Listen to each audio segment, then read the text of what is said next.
नमस्कार। देखिए, एक पुरानी कहावत है कि धोबी का कुत्ता ना घर का ना घाट का। भाई, अब ना धोबी रहे ना घाट रहे, तो अब इस कहावत को ऐसे समझ सकते हैं कि काम वाली का कुत्ता ना बस्ती का ना सोसाइटी का। अब आपको जो आज की जो मैं खबर सुनाऊंगा उसके बाद ये भी तय कीजिएगा कि ये कहावत मैंने किस नेता के लिए कही है और किस नेता पे सबसे ज़्यादा सटीक बैठती है। इस वीडियो में आपको अखिलेश यादव का एक ऐसा बयान भी दूंगा जो आज इन्होंने दिया है, जिसको सुन करके राहुल गांधी हो कर रहा है और मोदी जो है ना हंस हंस के पागल हो रहे हैं। उसके बाद कांग्रेस और दूसरे जो गठबंधन के लोग हैं उनको और अखिलेश यादव को ढूंढ रहे कि भाई क्या बोल दिया तूने। खैर, वही वीडियो बने रहिएगा, आपको सब कुछ मिलेगा आपको। चलिए शुरुआत करते हैं। आप वीडियो देख रहे हैं इसके लिए आपका बहुत बहुत धन्यवाद। और अगर आप चैनल को सब्सक्राइब करेंगे तो ये साल आपके लिए बहुत अच्छा जाएगा। आपकी लॉटरी भी लग सकती है, नहीं भी करेंगे तब भी भगवान से प्रार्थना करूंगा आपका साल अच्छा जाए। सब्सक्राइब कर लिए तो बहुत अच्छा है। चलिए बात कर। देखिए, 30 साल पुराना किला जो है एक ढह गया है, और ढह किले की बात जो हो रही है, बात कर रहा हूँ मैं महाराष्ट्र की। केवल महाराष्ट्र की बात नहीं, अगर आप उत्तर प्रदेश से इसको देख रहे हैं, इस वीडियो को देख रहे हैं, आप जो है हिमाचल से देख रहे हैं, तो महाराष्ट्र की बात सुन करके आप वीडियो से स्किप मत कीजिएगा। बात महाराष्ट्र की नहीं है। आज के जो नतीजे आए हैं उससे पूरे भारत में फ़र्क पड़ गया है और आगे पड़ा फ़र्क और पड़ेगा। देखिए, महाराष्ट्र के जो बीएमसी जिसको कहते हैं, केवल एक नगर पालिका नहीं है, वो बीएमसी नहीं है। बीएमसी जो है एशिया की सबसे अमीर। और अगर आप हिमाचल में रहते हैं, दिल्ली में रहते हैं, उत्तराखंड में रहते हैं, तो मैं आपको बताऊं, जितना आपके राज्य का बजट है उससे कई गुना ज़्यादा बीएमसी का बजट है। एशिया की सबसे अमीर है। इस बीएमसी के पास हर साल 88,000 करोड़ रुपए, सुनते जाइएगा, 88,000 करोड़ से ज़्यादा की तो एफडीएस के पास कितना भी आ जाता होगा। सबसे अमीर है ये। तो इसकी सत्ता जो होती है, इसकी जो कुर्सी होती है, वो छोटे मोटे राज्य की मुख्यमंत्री से भी ज़्यादा ताकतवर होती है। इतना बजट है इसके पास। तो केवल इसकी बात नहीं है, इसके अलावा जो है 27 और जो है नगर निगम के जो है नगर पालिकाओं के नतीजे आ जाए हैं।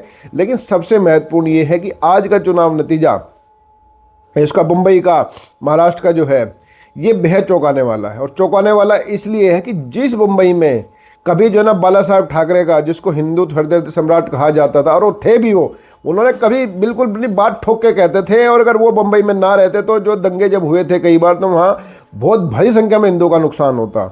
हिंदुओं के तो सबसे बड़े समर्थक, हिंदुओं के सबसे बड़े जिसको कहते हैं ना शेर रहे बाला साहब ठाकरे जो है। एक बार इंटरव्यू करने का सौभाग्य उनका जो है, जब वो सत्तारूढ़ थे तब मेरे को भी एक सौभाग्य मिला था उनसे एक बार बतौर पत्रकार मिलने का। उनके अंदर जो बात थी, ऐसे किसी नेता में ने बिल्कुल जो कहना, स्पष्ट कहना। और हिंदुओं के लिए तो मतलब उनका दिल ऐसे धड़कता था जैसे अपने खास बच्चे के लिए धड़कता है। तो जिस बंबई में बाला साहब ठाकरे का राज हुआ करता था, आज उन्हीं का लड़का जो है ये कह रहा था कि भाई बंबई में अगर कोई बुरके वाली जो है वो मेयर बन जाए तो उसे कोई आपत्ति नहीं है। देखिए, बुरके वाली या किसी से सभी, हम सभी धर्मों का सम्मान करते हैं, इसमें कोई ना तो कोई बिदकने वाली बात है ना चिढ़ने वाली बात है इसमें। लेकिन मेरा ये कहने का बात यह कि भाई केवल इसलिए थोड़ा ना तो किसी का बुरके वाली को मेयर बना दिया जाएगा कि भाई बुरके वाली को बनाना। तो जहाँ जिन जिन सीटों पे जो है जो मुसलमान हैं, वहाँ जहाँ उनकी बहुतायत है, मतलब कि जहाँ हार जीत का फैसला मुसलमान करते हैं, तो शुरुआत वहाँ से कर देनी चाहिए कि भाई वहाँ का जो विधायक या सांसद वो अब की बार वहाँ हिंदू बनवा दिया जाए या तिलक वाला बनवा दिया जाए। और जब देखो न्यूयॉर्क का एक मेयर बना ममदानी, और नाम ही ममदानी है, तो खानदानी तो वो कतई नहीं है, लेकिन नाम ममदानी रख रखा है उसने। और जब से उसने उल्टे सीधे बयान दिए हैं, पहला मुसलमान बना है उसका न्यूयॉर्क का वो, तब से लेकर के यहाँ के जो लिबरांटो जो लोग हैं ना भारत के, और खास करके जो नए नए अपने आप को सेकुलर बने हैं, सूडो सेकुलर बने हैं, खास करके जिसमें जो ये उद्धव ठाकरे भाई हमारे जो हैं, इनको ज़्यादा ही पसंद आने लगा कि भाई बुरके वाले को ये बना दो, बुरके वाले को वो बना दो। भाई सभी धर्मों का सम्मान करो, लेकिन अपने का अपमान तो मत करो। बात सीधी सीधी ये है। तो इस मुद्दे पर पूरा बीएमसी का चुनाव हो गया। और बीएमसी के चुनाव में जो आज पटकनी मिली है, 30 साल पुराना ठाकरे परिवार का किला बीएमसी से ढह गया और वहाँ पे अब जो है भगवा लहरा गया। अब बीजेपी वहाँ सत्ता में तो मतलब महाराष्ट्र की बीजेपी यही, अब नगर पालिका में भी जो है बीजेपी आ गई है। और वहाँ 29 में से 23 जो नगर पालिका या नगर निगम का चुनाव हुआ है, उनमें बीजेपी का जो गठबंधन है वो जीत गया है। तो इतनी बड़ी जीत जो है ये केवल साधारण जीत नहीं है। जीत ये दिखाती है कि जो विपक्ष के जो नेता है वो जनता की ना नब्ज पहचान रहे हैं, ना जनता के मुद्दे पहचान रहे हैं। वो एसी रूम से उठते हैं, हीटर वाले रूम से उठते हैं, अपना टीवी देखते हैं, ट्विटर पे ट्वीट करते हैं और उसके बाद जाके सो जाते हैं, समझते हैं जनता मूर्ख है, तुम्हें वोट दे देगी इनसे तंग होकर के। ऐसा नहीं हुआ करता। और आज के नतीजे यही बताते हैं। जिस मुंबई में बाला साहब ठाकरे की इजाज़त के बिना पत्ता तक नहीं हिलता था, आज वहाँ उसकी स्थिति ये हो गई कि भाई अब जो है अगर उद्धव ठाकरे के बंगले में अगर कोई पेड़ भी कटना होगा ना, वहाँ का कोई चपड़ासी काट जाएगा जा करके। ये स्थिति हो गई। यही राजनीति है, यही समय का चक्र है। देखिए, कांग्रेस के साथ मिलकर के जो है उद्धव ठाकरे ने सरकार बनाई, जो बाद में गिरी। और उसके साथ रहते रहते जो है, जो पूरी बाला साहब ठाकरे की नीति थी उनको पलट के रख दिया।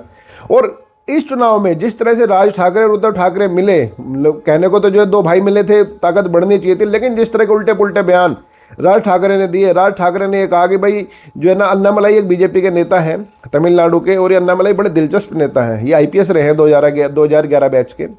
इन्होंने मोदी की नीतियों से प्रभावित होकर के, हालांकि नीति तो प्रभावित कोई हुआ नहीं करता, लेकिन हाँ फिर भी सत्ता में, और देखो मोदी जी का जलवा तो है ही। तो खैर अन्नामलाई साहब ने जो है, आदमी अच्छे हैं अन्नामलाई साहब, देखो राजनीति में आ गए हैं वो, आईपीएस से इस्तीफा दे करके, और तमिलनाडु बीजेपी के अध्यक्ष भी रहे हैं। और इन्होंने एक बार जो है एक घटना के विरोध में अपने आप को सार्वजनिक रूप से 8 कोड़े मारे थे, और नंगे पैर 1 महीने तक रखने की कसम खाई थी। डीएमके सरकार हिल गई थी इन्हीं अन्नामलाई साहब ने। तो अन्नामलाई साहब जब बंबई में चुनाव प्रचार के लिए आए तो राज ठाकरे ने कहा कि भाई अन्नामलाई को बना के रसमलाई, इनकी जो है लुंगी को बजा दूंगे वह पुंगी। अब तो भाई ना तो अन्नामलाई की जो है रसमलाई निकाल पाए, ना जो है लुंगी की जो है पुंगी बजा पाए, लेकिन जनता ने महाराष्ट्र की ठाकरे परिवार की उंगी पुंगी टुंगी सब बजा दी है। अब वो सिर्फ इस स्थिति में रह गए, आकर के जो सुबह आके बोल देंगे मैं कहीं, और करने की स्थिति में कुछ रहे नहीं अब वो, क्योंकि सत्ता में 227 सीट में से बहुमत आ गया बीजेपी का, और जो इनसे अलग होकर जो नगे एक नाथ शिंदे, उनका भी जलवा बरकरार रह गया। तो आज के चुनाव नतीजे जो हैं महाराष्ट्र के, वो ये दिखाते हैं अगर बीजेपी का मुकाबला करना है तो बीजेपी का मुकाबला जनता के मुद्दों को सामने लाकर किया जा सकता है। किसी बुरके वाली की आड़ लेकर के, किसी मजार में जा कर के, किसी जो है ना ओलिया के पास जो है ना तौलिया फैला करके, किसी के पास जो है ना कुछ करके वो नहीं ला सकते आप। देखिए सम्मान सभी धर्मों का करो, मुसलमान भी हमारे भाई हैं, सिख भी हमारे भाई हैं, लेकिन जो हमारे अपने भाई हैं वो भी तो हमारे अपने भाई हैं। जब देश में स्थिति ये हो रही हो कि भाईचारे की बात हो रही हो, इसमें से एक तबका जो है, एक कौम जो है ना भाई है, दूसरा उसका चारा बनता जा रहा है, तो उस स्थिति में आप जनता के मुद्दों को सामने लाए बिना चुनाव नहीं लड़ सकते हो। आपने तमाम तरह की बातें करी, तमाम तरह के आपने वहाँ घोषणा करी, लेकिन फिर भी जनता ने आपको बिल्कुल गधे के सिर से, जैसे गधे के सिर से सींग गायब हो गए ना, पहले गधे के सिर में सींग हुआ करते थे, सच्ची बता रहे हैं हम आपको, कहावत ऐसे नहीं बनी। तो जैसे गधे के सिर से सींग गायब हुए ना, इसलिए देश भर से धीरे धीरे विपक्ष ऐसे गायब होता जा रहा है, क्योंकि विपक्ष के पास जनता के मुद्दे है ही नहीं, जबकि जनता परेशान है, बहुत सारे मुद्दों में परेशान है। अब उनकी बात लाते नहीं, हवाई बातें करते हैं। अब जैसे आज का नतीजा आया, हमारे राहुल बाबा फिर प्रकट हो गए। राहुल बाबा ने कहा कि फिर से वोट चोरी हो गई। भाई राहुल बाबा से पूछो कि भाई कितनी बार चोरी करवाएंगे, इतनी चोरी थोड़ी ना होती है कि भाई चोरी रहेगी। भाई जनता से जुड़ो, ना वोट चोरी हुई ना कोई हुई, जनता से नहीं जुड़ोगे तो जनता तुम्हें ऐसे ही नकारेगी जैसे चुनाव में नकारा है। इन लोगों को ये सब लगा था, मतलब कि उद्धव ठाकरे को, राहुल गांधी को, एनसीपी को, जो हमारे शरद पवार हैं, जो अपने आप को असली अपने आप को चाणक्य तो वही बताते थे। आज शरद पवार साहब के भी जो बैंड बज गई चुनाव में, वहाँ वो भी चुनाव, उनकी जो पार्टी भी जो ना बुरी तरह चुनाव हारी है। तो ये सब लोग नेता कह रहे हैं कि हम वोट चोरी की वजह से हारे हैं। उसमें जो है शिवसेना भी है, राहुल गांधी भी हैं। राहुल गांधी तो खुल के कहा, इनका तो एक पूरा वो इनका तो ट्रैक रिकॉर्ड फिक्स हो गया कि भाई चुनाव हारे। लेकिन मैं अब आपको एक अखिलेश यादव, जो शुरुआत में कही थी मैंने आपसे बात, वो मैं एक आपको बयान सुनाता हूँ अखिलेश यादव का, जिसमें अखिलेश यादव ने कहा है कि चुनाव क्यों हारे हैं। और ये सबसे ईमानदार एनालिसिस है किसी भी विपक्ष के नेता का। और अगर विपक्ष के नेता अखिलेश यादव की इस बात को गांठ बांध ले तो वो बीजेपी का मुकाबला कर सकते हैं। बयान सुनिए आप। बीजेपी से सीखने को भी बहुत कुछ है। वो पॉलिटिकल पार्टी नहीं है, वो पॉलिटिकली प्रोफेशनली रन करते हैं अपने आप को। बीजेपी प्रोफेशनल गिनती करके, डेटा पे एक एक बिंदी बैठा करके तब फैसला लेते हैं। इसलिए जिसको हराना है बीजेपी को, उसको उसी तरीके से तैयारी करनी पड़ेगी। एक बार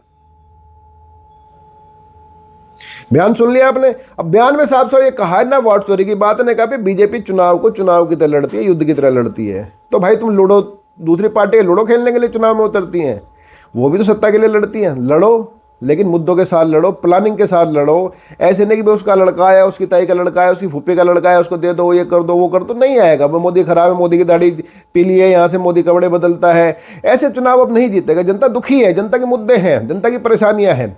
तो अब इन सब परेशानियों को जो है उठाओ, चुनाव में जनता के बीच में जाओ, बीजेपी का मुकाबला करो। विपक्ष का रहना बेहद जरूरी है, लेकिन हवाई बातें करोगे तो नतीजा फिर वही होगा। और बाकी जो वीडियो की शुरुआत में मैंने कहावत एक सुनाई थी आपको, वो अब किस नेता फिट बैठती है उसको जरूर बताइए कमेंट करके। बाकी आपने वीडियो को देखा, आपने इसको, जिन्होंने पसंद किया उनका बहुत बहुत धन्यवाद। जिन्होंने नहीं पसंद किया, भाई देखो गलत बात है, पसंद कर लो, नहीं तो सपने बुरे बुरे सपने आएंगे। बाकी चैनल को सब्सक्राइब करो और वीडियो को कमेंट जरूर करें। आपका बहुत बहुत धन्यवाद।